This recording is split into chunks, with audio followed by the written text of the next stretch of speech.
Hola, muy buena tarde.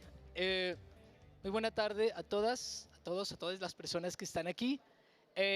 Muchísimas gracias por estar presentes en esta charla que me honra y me siento más que moderador, un espectador afortunado de estar presente con estas dos genias, grandes escritoras.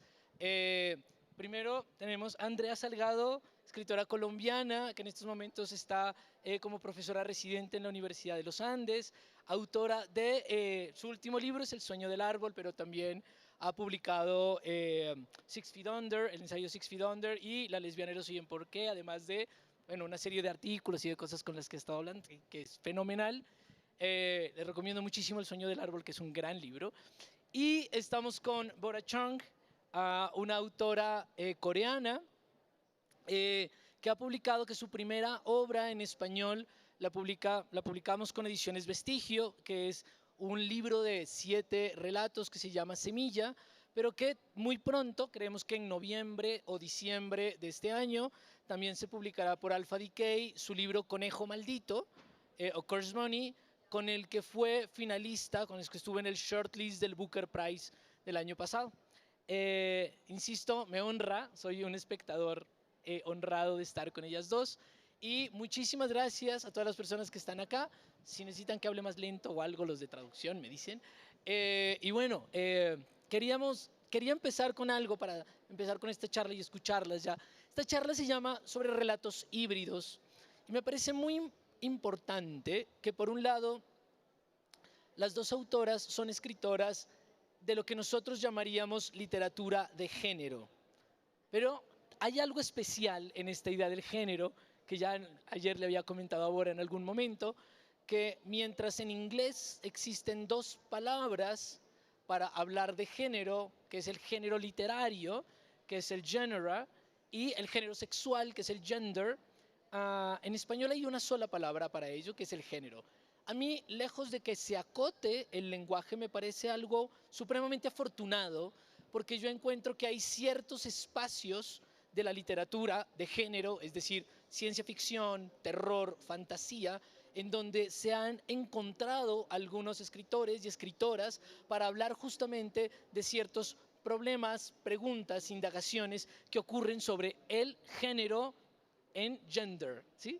Entonces, eso lo he desplazado un poquito también, o lo pienso, en la idea de lo weird y lo queer como algo que se conecta y que de cierta forma está hablando uno del otro. Entonces yo quisiera, a partir de esta pequeña introducción y reflexión, empezar preguntando si existe efectivamente, o si creen que existe esta relación entre weird, queer, o entre esta relación entre gender, genera, hablando del género, y cómo o por qué estas ideas del género y de lo queer está como escribiéndose mucho dentro de la llamada literatura de género o la literatura weird.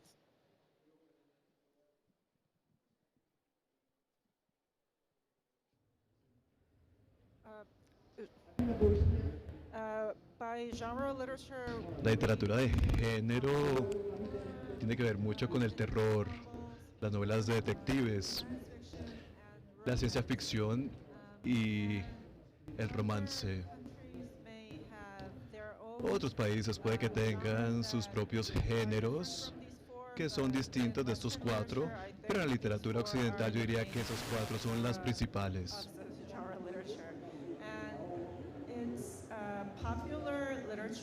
Es literatura popular.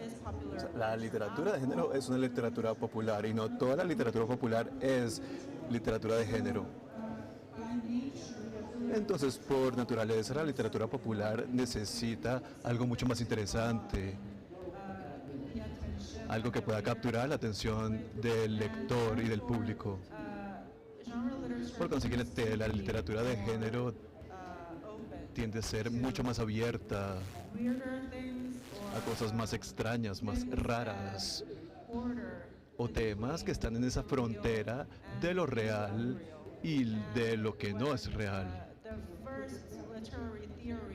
La primera teoría literatura teoría de la literatura sobre la fantasía, esa fue la definición que el académico Santa Tortov dio a la literatura extraña, que era una vacilación entre la realidad y lo que no es real. Todo puede suceder. Un ser humano puede, por ejemplo, en la literatura extraña, no tiene que ser un hombre o una mujer. Puede ser un hombre y una mujer. O cambiar de hombre a mujer o de mujer a hombre.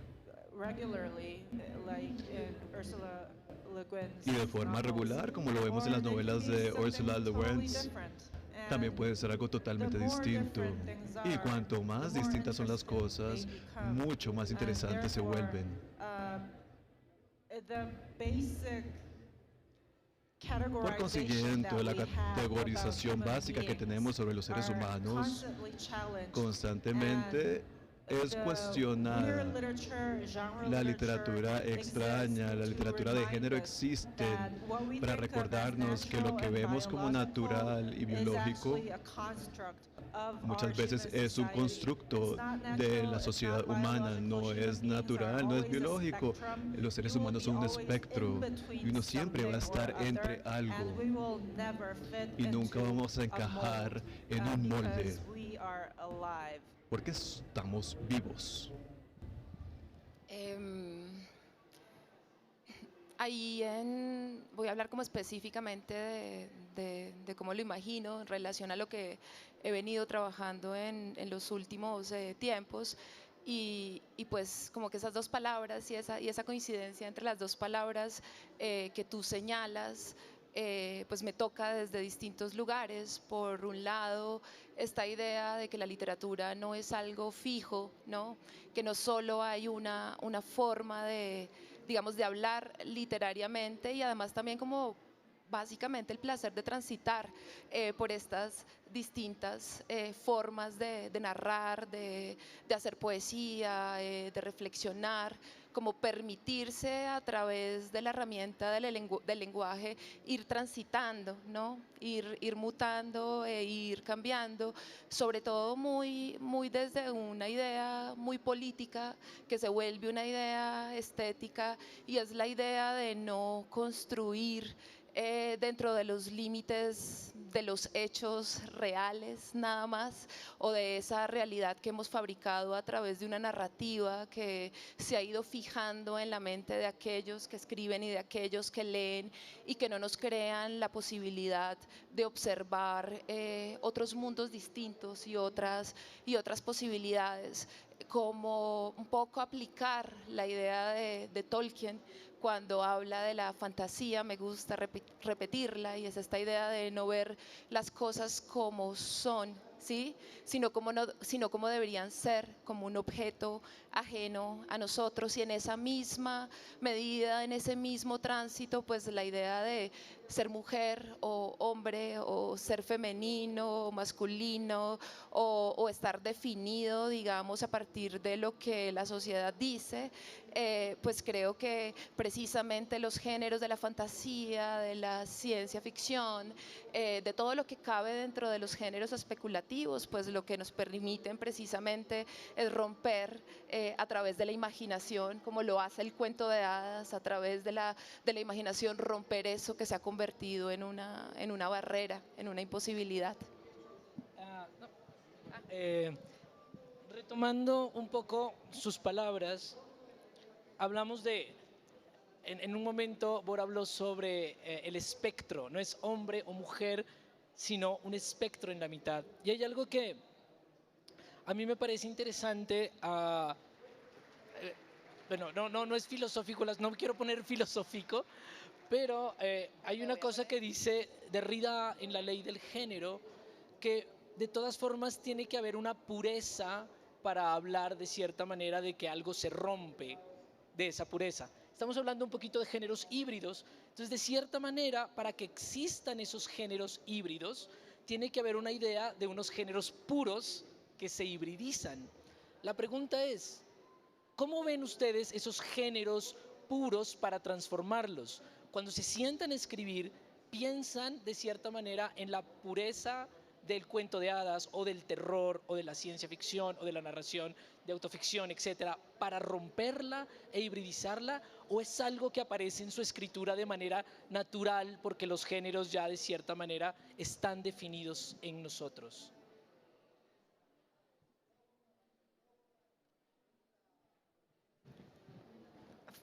For me, hybrid genres are Para a mí el género necessity. híbrido es una necesidad.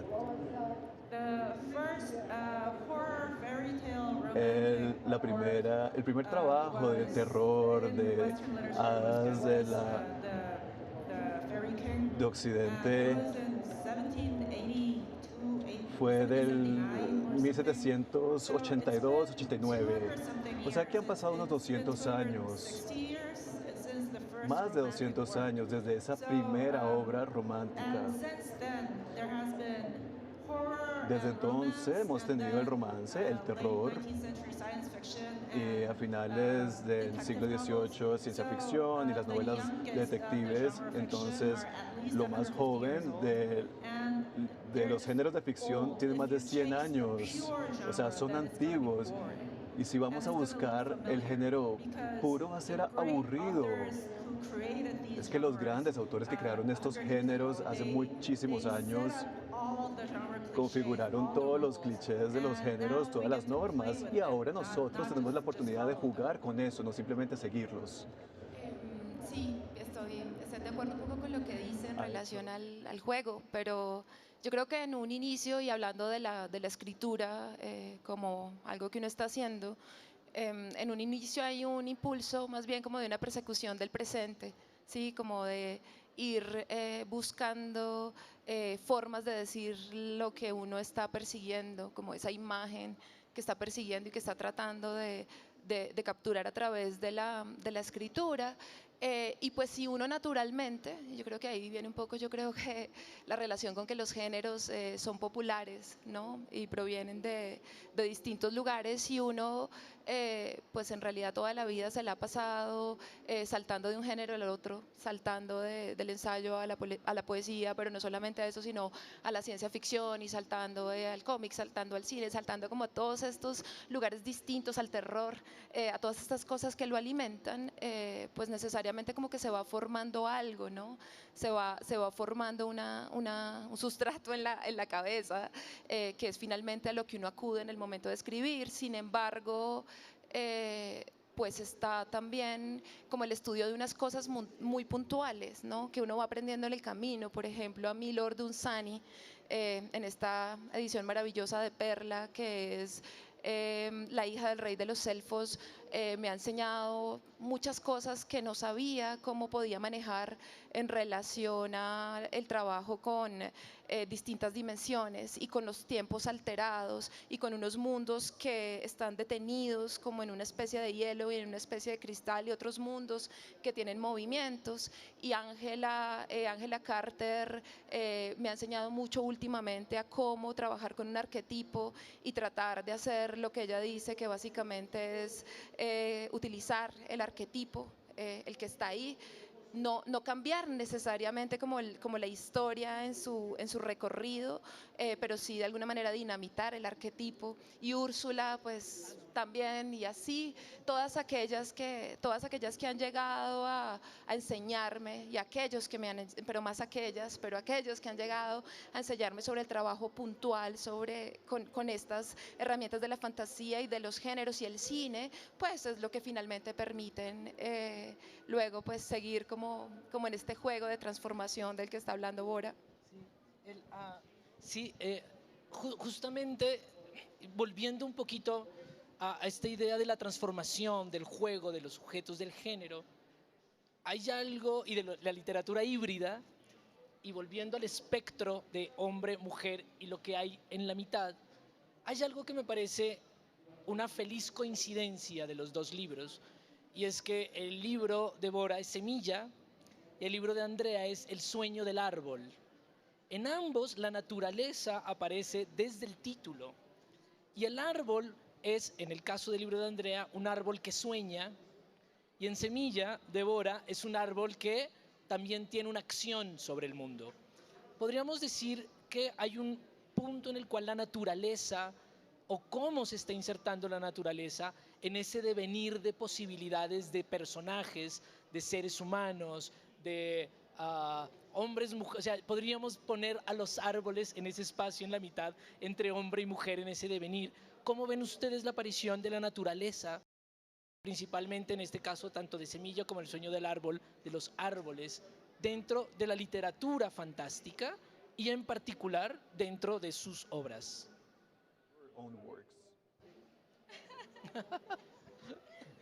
This is when I stop saying smart things. Aquí es cuando dejo de decir cosas inteligentes. I am severely allergic to pollen. Yo soy muy alérgica al polen. Yeah, if you read the stories, Si ustedes leen las historias, se van a dar cuenta que la herramienta de las personas de los árboles es el polen.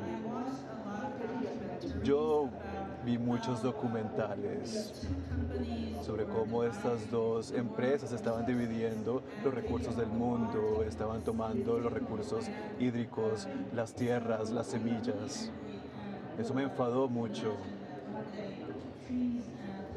Yo me imaginaba que hay...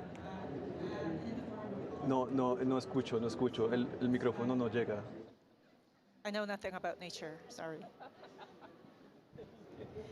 Yo creo que yo estaba también furiosa, pero cómo aparecen los árboles dentro del sueño del árbol, aparecen de muchas formas, porque como que se va cambiando esta idea del árbol, pero hay un universo que para el personaje, que es la niña que está creciendo en la segunda parte de esta historia, que es la flor del plátano, pues es un universo como el universo en el que yo crecí, que es un universo lleno de cafetales y de aguacatales y de frutas y de ríos y de guaduales y de naturaleza, y donde hay plataneras, ¿no? Y entonces aquí esa flor del plátano que aparece en la portada del libro es para ella algo que es al mismo tiempo masculino y femenino. Todo el tiempo está pensando en que es una flor, pero que es una flor como sería una vagina, pero al mismo tiempo es una flor como sería un pene.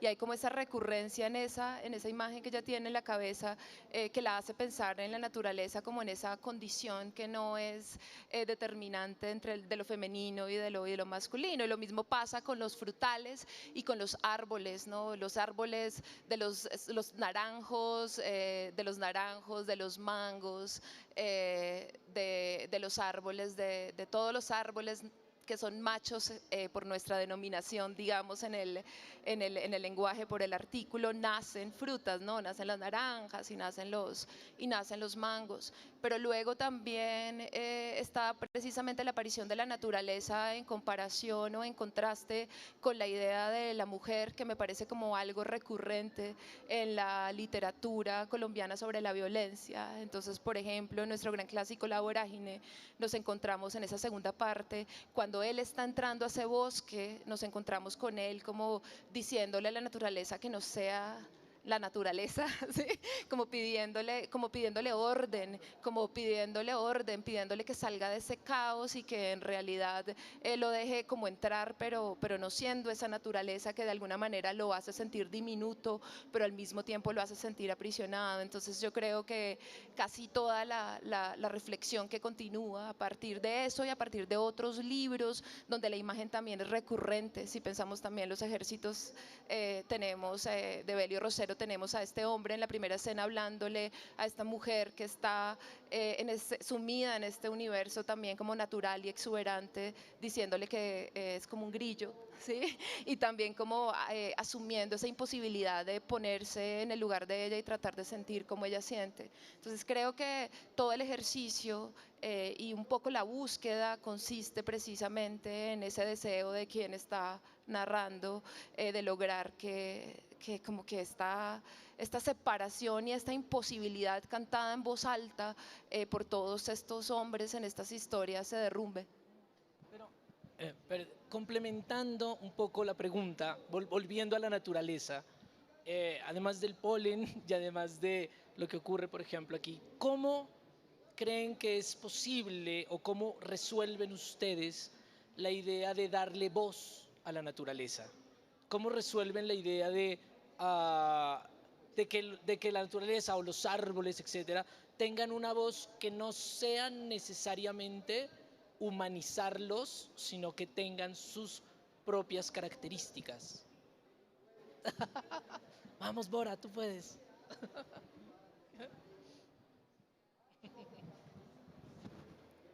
Why are you asking me these questions? Pero ¿por qué me estás haciendo esas preguntas, por Dios?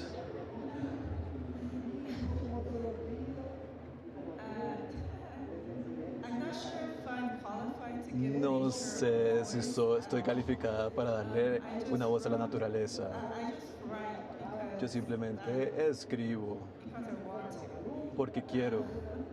Giving nature a voice, Dar una voz a la naturaleza es que no sabría qué decirte. I can't take it back now. The book is there. Bueno, ya el libro está, no me puedo retractar, no puedo cancelar la historia y decir que nunca sucedió. I suppose the closest I was, my personally closest experience Que mi to experiencia personal más cercana a entender la voz de la naturaleza es el gato de mi amiga, porque ese gato es muy expresivo. We can understand mammals. Podemos entender a los mamíferos, creo yo. Los árboles, pues no estoy tan segura. Es que la historia es totalmente mi imaginación, pero estoy totalmente convencida de que cuando yo la estaba escribiendo no tenía ningún sentido. Pero yo quería que lo publicaran, así que es tu culpa. Sí, no, pues eso es un intento como extraño de especulativo, tratar de hablar pues, con ciertas criaturas con las que uno no tiene contacto, pero ahora tiene razón en que uno tiene pues unas conversaciones muy profundas con los gatos. Yo con mi gata Miu Miu hablo en Miu Miusha.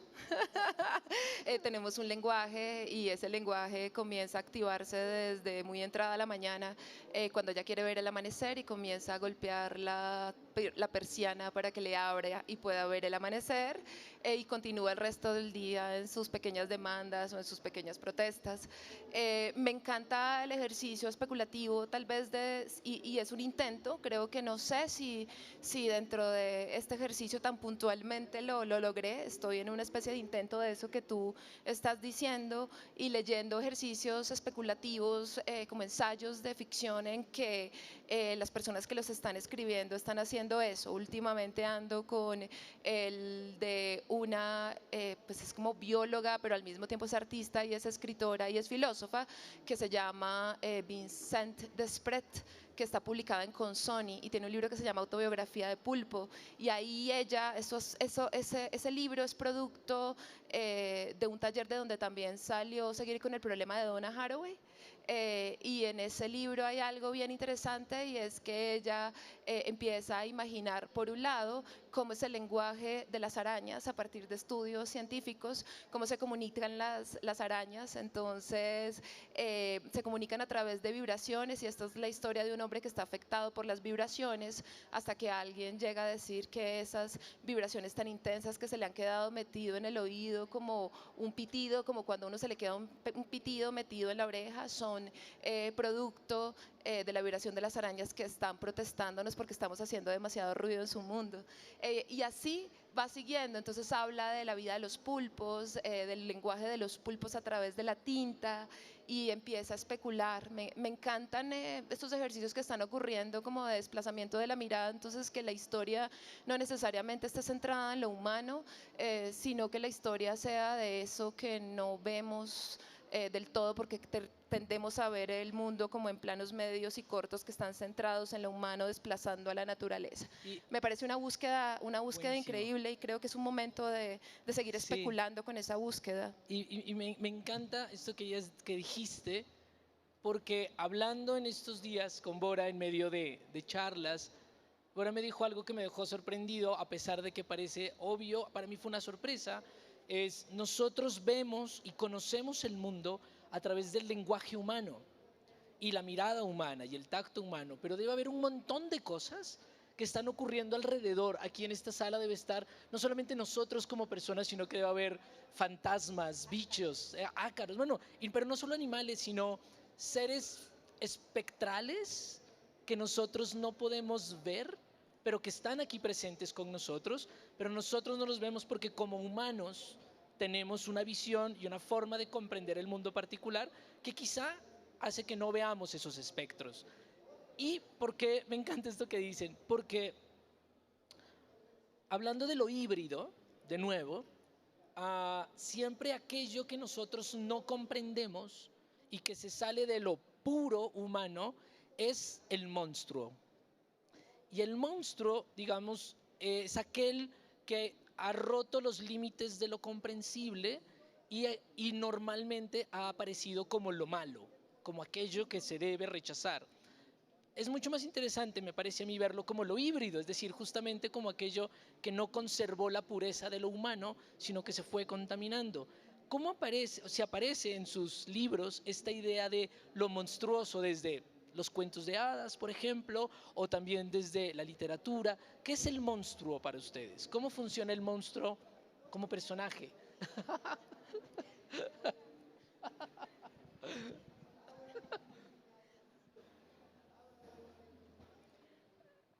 In Semilla, I have the dragon. En as Semilla the only tengo el non-human dragón como el character, único but personaje the no dragon humano. is not a monster. El dragón no es un monstruo.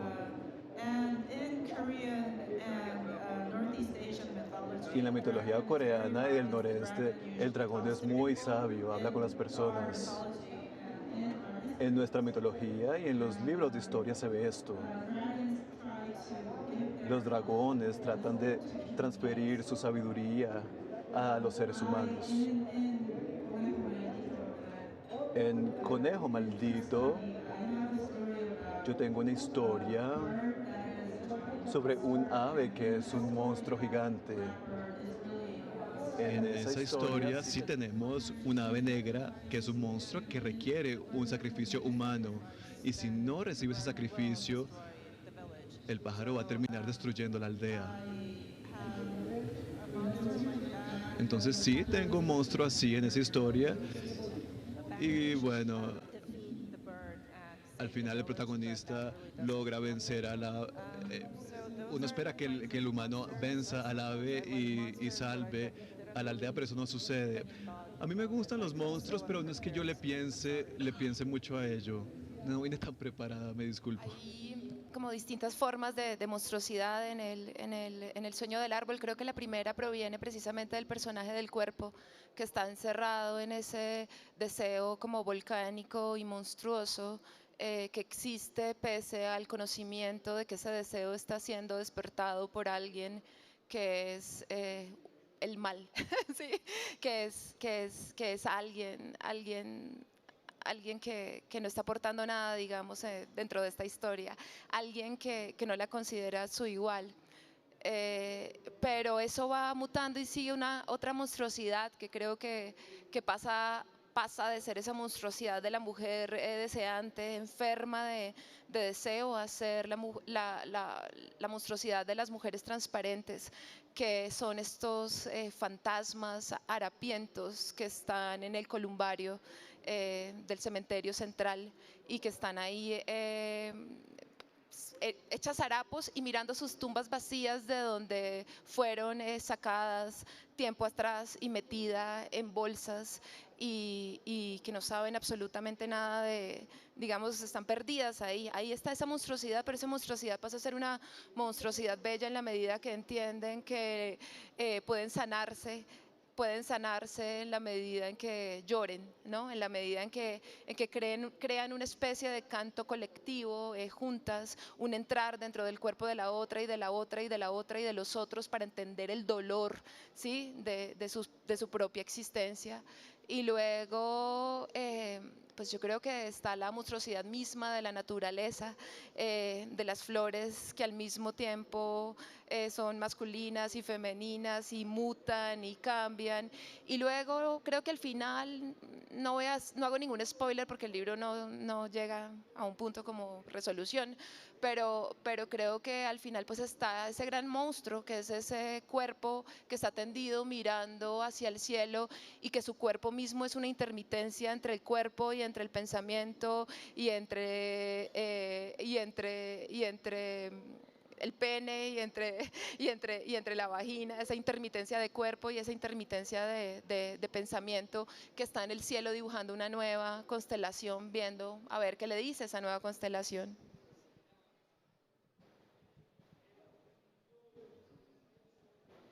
Ah, no, ya, aló, ya. Estaba. Sí, yo pensaba también la idea de monstruo, no solamente como el monstruo de los cuentos de hadas, etcétera, sino que los personajes, y yo veo que los personajes también se ven a sí mismos como monstruosos o aquello que se sale de la norma cuando se observan en el espejo y no se reconocen a sí mismos o a alguien cercano. En un matrimonio ordinario, uno de los cuentos de Semilla, justamente sucede que un matrimonio que es ordinario, pasa todos los días, lo mismo, pero ocurre algo que hace que los dos se empiecen a desconocer mutuamente. Pasa también en El sueño del árbol, cuando este personaje, que es el cuerpo y el deseo, empieza a desconocerse a sí mismo cuando se encuentra con el deseo y eso cambia su naturaleza de cuerpo. Entonces, un poco la idea de lo monstruoso también tiene que ver con poder reconocerse a uno mismo, quizás no como personaje monstruo gigante, sino eso de irse corriendo de la identidad de uno, reconocerse a sí mismo como un personaje monstruoso. Yo leo eso en Un matrimonio ordinario y también lo leo en la primera parte del Sueño del árbol. ¿Funciona también esa monstruosidad de reconocerse a sí mismo?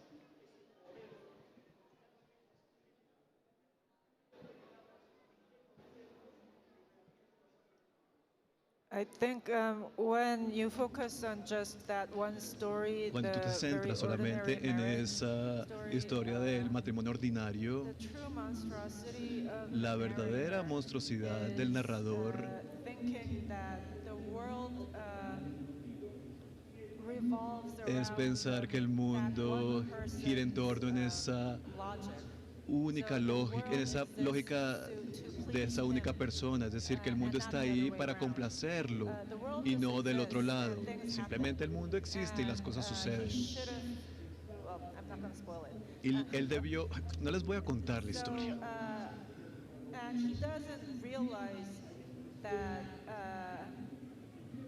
he's just one piece of Él the no se da puzzle. He's cuenta just que a es solamente pawn una in the parte story. del rompecabezas, es un peón I en la never thought historia. about the protagonist or the wife not Yo nunca recognizing pensé themselves. en I que el don't see protagonista o su monsters in esposa that no se point of view. reconocieran. Yo no But veo un what I monstruo was en trying ese to tell sentido. was Pero lo que there yo could sí be more quería to the story decir es that que you puede will haber mucho never más de la understand. historia que ustedes And the no world van a is always entender. like that. Y el mundo Human es beings are así. so small, El mundo our real es minds are así. so very Los limited, seres and humanos there son will muy always be pequeños, something more nuestras to the mentes son story. limitadas And y siempre va a haber mucho if we are más a esa fortunate, historia. then Y si we don't nosotros somos need to know the afortunados story, que but, no tenemos many times no we tenemos have que to saber la historia, accept pero a that veces we sí know tenemos que just this aceptar much and there's el hecho de that que much solo of the whole sabemos story, un and we'll poco, never pero la historia es understand it, but mucho we más have to amplia y no la accept vamos a entender completamente y tenemos que aceptar esto.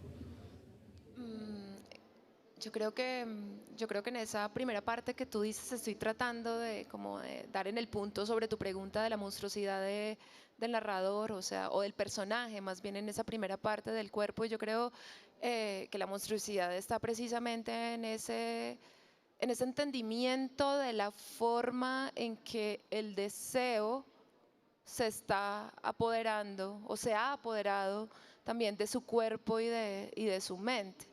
Es una observación de la obsesión, ¿no? Y es una observación de la obsesión amorosa, deseante. Pienso un poco, no quiere decir que me estoy comparando, pero pienso un poco en el ejercicio que hace maravilloso Annie Ernaux en Pura Pasión. Entonces, en Pura Pasión ella hace un ensayo y se propone una cosa en ese ensayo, y en el ensayo lo que hace es, me propongo registrar cómo se vive un encoñamiento, ¿sí? Básicamente, cómo se vive eso en el cuerpo y cómo eso termina nublando la mente y metiéndola en un bucle, ¿no? Es una especie de bucle, un bucle del que no hay salida y un bucle que solamente gira en torno a digamos, al objeto amado, ¿sí? Y que gira en torno a esa necesidad de estar, ¿sí? de sentir, de ser tratada de una manera distinta, de recibir lo que el deseo espera. Y pues eso no ocurre, y en esa medida por eso el texto en la primera parte se vuelve monstruoso, y se vuelve monstruoso porque es un individuo en un bucle dando vueltas sobre un deseo, sobre esos pensamientos, y pues eso es un ejercicio tal vez de honestidad, ¿no? Annie Ernaux, por ejemplo, quería precisamente registrar eso, ¿sí? Registrar eso. Y a veces cuando uno se abre para hacer unos registros de esas cosas tan puntuales, como odio, como siento envidia, como deseo, ¿sí? Cómo me acerco a todas esas cosas que están vedadas para las mujeres, aunque no lo creamos, que están vedadas en la medida en que se nos pide ser más bien sobrias, ¿cierto? Más bien calladas, no expresemos nuestra rabia ni nuestros sentimientos más hondos porque son enfermizos, pues en esa medida nos convertimos en unas monstruas, ¿sí? Y justamente pensaba en lo que estabas diciendo sobre esos personajes, mujeres, que son no solamente personajes mujeres, sino narradoras.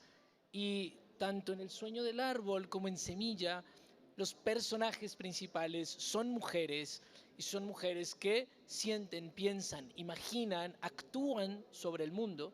Hablando en algún momento con Bora esta mañana, estaba en unas entrevistas, hablaba sobre, algunos le preguntaban que si se sentía cómoda con el label, con el de feminista, y decía, por supuesto.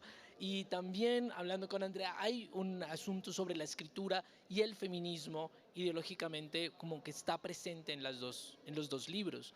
¿Cómo funciona en el caso de los personajes femeninos? ¿Cómo los construyen y los piensan? ¿Y cómo se imbrica, cómo se cruza con ese feminismo ideológico que está ahí latente todo el tiempo en su obra?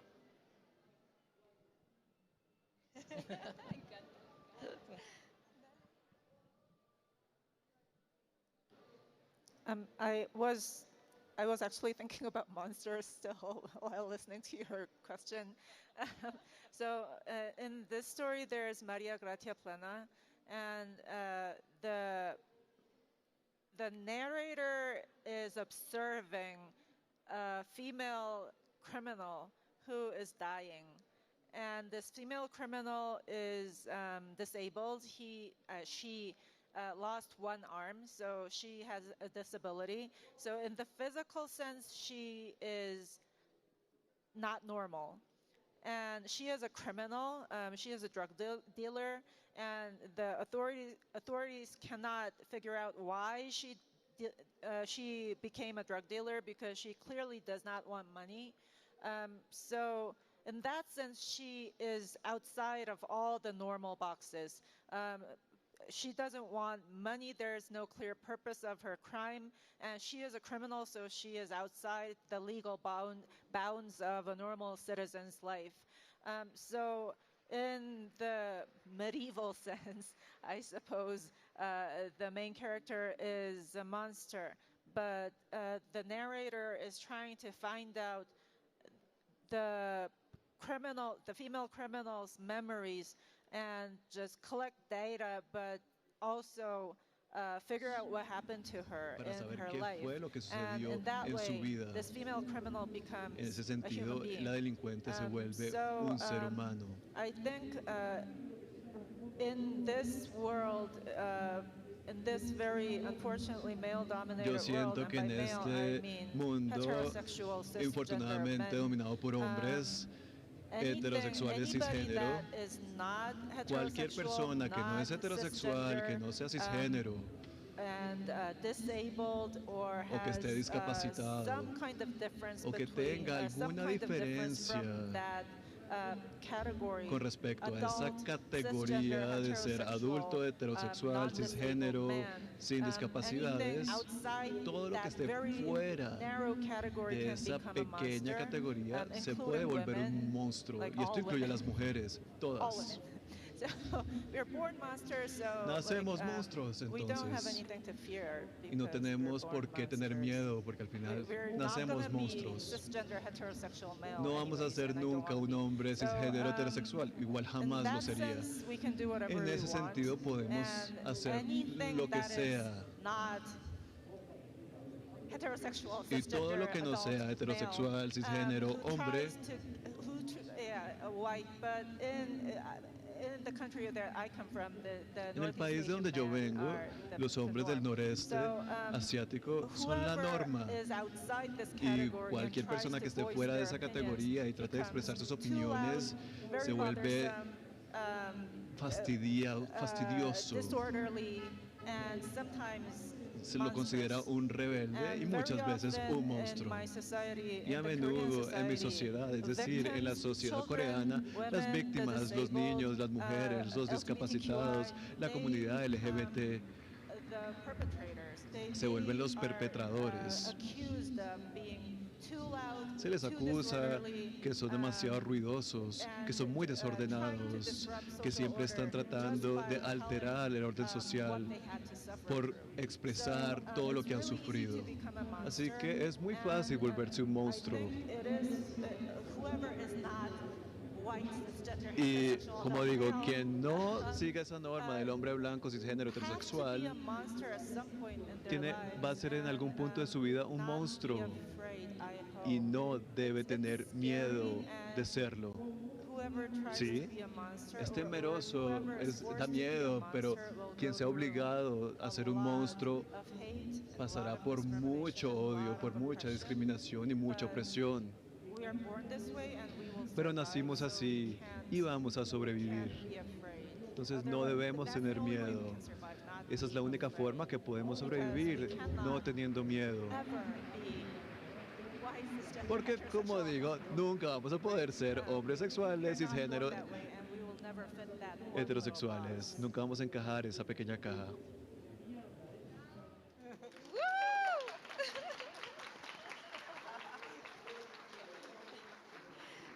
Hay por ahí un librito circulando que hicieron en la Los Red, y es una serie de entrevistas que le hacen a personas LGBTQ más. Y la primera pregunta, yo estoy ahí incluida en esa entrevista, y la primera pregunta que me hace la entrevistadora, que me pareció impresionante, es que si a mí me molestaba que me pusieran etiquetas de distintos tipos. Entonces me decía, ¿a ti te molesta que te ponga la etiqueta lesbiana? Yo no. ¿Te molesta que te ponga la etiqueta? O sea, como una pregunta sobre la etiqueta como molestia, porque sí siento que hay como una prevención a ser llamado de algún modo, y a mí me parece que uno tiene que ser llamado, ¿sí? Uno tiene que ser llamado, pero eso no quiere decir que ser llamado de alguna manera signifique que uno encarne lo que esa definición en el diccionario dice y nada más. O sea, es básicamente como pensar que todas las etiquetas que se le pongan a las personas, como todas las palabras y como todo el lenguaje, es inamovible, ¿no? Y en realidad, pues una palabra es algo a lo que uno a través de la experiencia le va dando una vida distinta y va significando distintas cosas. Yo creo que, pues yo creo que son muy importantes, digamos, esas etiquetas que las necesito en este momento, pero creo que las encarno muy a partir de mi propia experiencia. Me parece que la etiqueta a veces encarnada como algo que no es real, sino que es más o menos como producto de una reflexión que no tiene que ver con mi experiencia propia, pues no tiene ninguna vida. A veces cuando hablamos del feminismo, por ejemplo, hablamos del feminismo solo a partir de las teorías feministas, pero no estamos hablando de esos feminismos que comenzamos nosotros a caminar al lado de nuestras madres, que comenzaron a transformar sus formas de vivir y que nos llevaron a vivir de otras maneras y a pensar de otras maneras y a observar y a observarnos. Esa monstruosidad, otra vez volviendo a la palabra que está diciendo Bora, me hace pensar en algo que leí, hace poco volvimos a leer Un cuarto propio para una charla de Virginia Woolf, y ella señalaba cómo en el proceso, digamos, histórico, pues las mujeres son llamadas monstruas, pero como en ese proceso histórico lo que pasa es que la sociedad como que ha arrinconado tanto a esas mujeres que se expresan, a esas mujeres que dicen, a esas mujeres que escriben, esa era la observación de ella, que lo que había logrado es que mucha de esa expresión a través de la escritura resultara monstruosa. Para ella en ese ensayo era como una especie de, ella lo sentía, ella quería que esas mujeres pudieran hablar más libremente sobre la belleza y que tal vez no estuvieran sumergidas en mundos tan oscuros y tan espectrales. Y yo viendo en este momento lo que está ocurriendo con la producción literaria latinoamericana escrita por mujeres y encontrarme con estos mundos espectrales y estos fantasmas y esta rabia y esta necesidad de quemarlo todo, pues pienso que esto es precisamente un producto de lo que ha ocurrido y de la forma como hemos vivido, y que esa monstruosidad en un punto de la historia siempre es necesaria, porque antes de contar el relato luminoso, pues necesitamos hacer visibles esas otras dinámicas donde nosotras hemos estado apartadas, arrinconadas, donde no hemos podido hablar con nuestra propia voz. Bueno, nos queda muy poquito tiempo, pero hay una pregunta que no me perdonaría no hacer acá.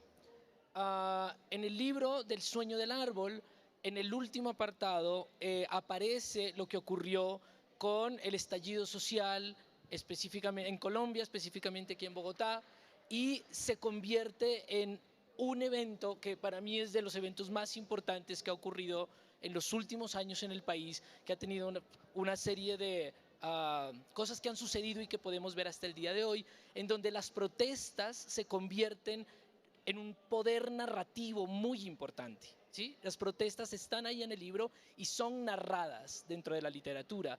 En el caso de Bora, hablando también esta mañana en algunas entrevistas, Bora contaba que ha salido a protestar al menos una vez a la semana durante los últimos 10 años, porque para ella las protestas son algo muy importante, y aquí en Colombia muchas personas estábamos atentos de lo que estaba ocurriendo en Corea, en las protestas coreanas, porque cosas como el Big Water, por ejemplo, fueron muy importantes para nosotros. Entonces yo quería preguntar, así chiquito porque creo que tenemos poco tiempo, ¿cómo las protestas y qué es la protesta como un poder narrativo que aparece en sus textos?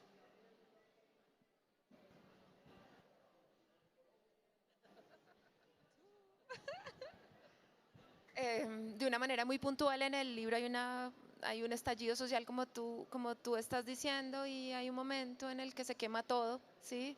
Se tumban las estatuas de los conquistadores, las MISAC se suben y tumban las estatuas y se las ve ahí paradas, se le quita la espada a Simón Bolívar y se le pone un lápiz, hay una gente desnuda con los senos pintados de verde y morados, mujeres encima del caballo, hay gente gritando, y creo que hay algo muy especial sobre eso. Creo que la crítica, digamos, de la derecha en relación a las protestas es que esta gente está protestando y no sabe que está protestando. O sea, ¿cuál es el reclamo acá? ¿Por qué hay tantas personas protestando? ¿Por qué están protestando las personas con discapacidad? ¿Por qué están protestando los negros? ¿Por qué están protestando las mujeres? ¿Por qué están protestando los estudiantes? ¿Por qué está protestando todo este montón de personas, cada uno en su parche distinto? ¿Por qué están protestando? Y creo que lo importante en ese momento ni siquiera era que se hubiera verbalizado por completo y se hubiera racionalizado y tenido un argumento concreto para cada una de las protestas, sino que lo importante es que la gente por fin había comenzado a gritar. Por fin había comenzado a decir que estaba incómodo con la forma en que había venido. Y eso es inédito, porque para un país que ha vivido en tanto silencio, guardándose todos sus dolores, guardándose sus penas, sin hacer duelo de nada, simplemente guardando y guardando, resistiendo, resignándose, pues esto es precisamente la semilla de un cambio, ¿no? Básicamente es eso. El momento en que llega la palabra, así la palabra no tenga sentido, llega en forma de grito tal vez, pero llega, y llegó la palabra y la gente abrió la boca.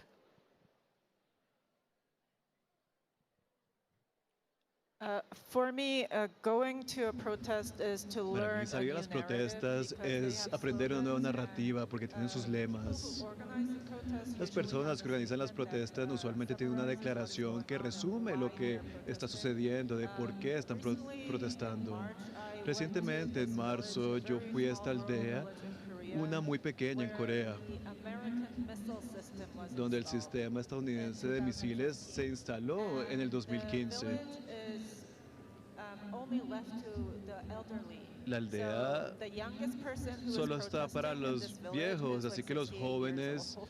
And los jóvenes que estaban everybody is in protestando their tenían como 70s and 60 80s, años, el resto and era they de have allá para arriba. lived there Y all ellos their han lives. They vivido have been toda farmers, su they have vida been allá, han sido orchard keepers, they agricultores, grew, han plums sido mostly and cultivadores, melons, and that's what they did with particularmente their de land. melones, y eso era lo que They grew hacían con things. sus tierras. And Ellos now the American missile cultivaban, system is y ahora there, con ese and the sistema radar is estadounidense, there, and misiles, because of the tienen radar, radares people ahí. are Y people por are estos becoming radares sick, las they are personas se están diagnosed with enfermando, cancer, les and diagnostican nothing can cáncer. live there. They used to Y nada grow puede a lot vivir of ahí. things, Ellos now antes the cultivaban land is- muchísimas the cosas, entire pero es que village is ahora dying. toda And la aldea the está 70-year-old, muriendo. 80-year-old, Y estas mostly personas de women, 70 años, so 80 años, en su grandmas, are mayoría protesting since mujeres, 2015. abuelas, están And these are protestando the desde strongest 2015. people. Y These estas are son las one of the personas strongest más people I've ever seen. fu- And fuertes que yo he visto. Women's organization, they have a Las small organizaciones de village mujeres, organization ellos for tienen women. And una it's pequeña not a organización para feminist mujeres en group. esa aldea. These are Y no es un grupo 80-year-old feminista, grandmas who son want to abuelas de leave the 80 land to años their que quieren grandchildren so dejar that esa tierra somebody a can sus grow something nietos para que and alguien pueda can cultivar algo en keep life ellas there. y mantener And the power la vida ahí. of these people who live with El poder de estas the land personas que is viven just de la amazing. tierra, I admire them and I para wanna be mí like them when I resulta grow up. increíble. Yo quiero ser como ellos cuando crezca. It's like giving voice to nature Es como and dar voz a la naturaleza summarizing the entire story of y resumir pseudo-colonization toda by la historia de del pseudocolonialismo por Estados Unidos y el régimen militar y el gobierno coreano simplemente siguiendo lo que sea que digan los estadounidenses. Por eso es que a mí me gustan las protestas, porque hay vida, porque hay personas fuertes que nos dicen nuevas historias y yo siempre aprendo de ello. Muchísimas gracias. Me emocioné muchísimo y lastimosamente no nos queda tiempo para preguntas del público, pero Andrea y Bora estarán firmando libros justamente a la salida en la firma de libros D. Y ahí creo que también van a haber libros de Bora y de Andrea, no estoy seguro. No tengo ni idea, yo creo que yo no estoy en la firma, pero mi libro, sí, pero mi libro está en el Pabellón Colombia, sí, que es el 6 justo a la entrada en la librería Colombia, por si alguien lo quiere comprar, está ahí en esa librería, ¿vale? Entonces vamos a estar ahorita, o sea, a la salida en firma de libros D, firmando libros. Muchísimas gracias, mil gracias y que tengan una muy buena tarde. Gracias por haber estado acá.